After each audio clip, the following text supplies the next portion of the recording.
আসসালামু আলাইকুম। আলহামদুলিল্লাহ, আমাদের প্রথম দিনের কার্যক্রম সফলভাবে শেষ হওয়ার পরে আমরা প্রতি সপ্তাহে ন্যায় এই সপ্তাহে দ্বিতীয় দিনের কার্যক্রম পরিচালনা করার জন্য আমরা সরাসরি বের হয়ে গেছি মিলান বাইকে নিয়ে পার্কের বাজারের উদ্দেশ্যে।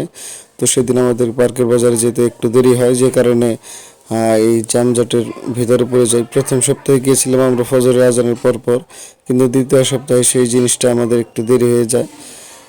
একটা ইন্টারনাল সমস্যার কারণে সেখানে আমাদের পৌঁছাতে একটু দেরি হয়ে যায়, সময় বেজে যায় প্রায় আপনার 11টার মতো 12টার মতো।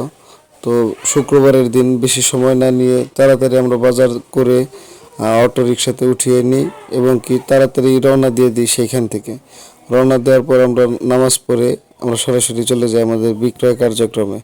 তো শুক্রবার হাটের দিন যেহেতু নামাজের পর পরে আমাদের এলাকাতে মোটামুটি হাট লেগে যায়, তো এর জন্য আর বেশি সময় অপেক্ষা না করে আমরা হাটের ভিতরে ঢুকে যাই আমাদের বিক্রয় কার্যক্রম পরিচালনা করার জন্য।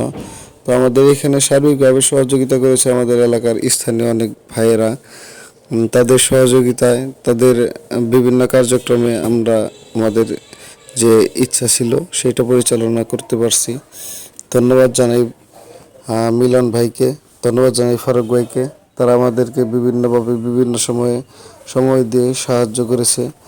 আর একজন আছে, সেটা হচ্ছে যে ঝন্টু ভাই আমাদেরকে বিভিন্ন সময় বিভিন্নভাবে সাহায্য করার চেষ্টা করেছে। যদিও কর্মব্যস্ত জীবন, প্রত্যেকটা ব্যক্তি কোনো না কোনোভাবে ব্যস্ত থাকে, তবু এর ভিতরে একটু চেষ্টা মানুষকে সুযোগ সুবিধা দেওয়ার, একটু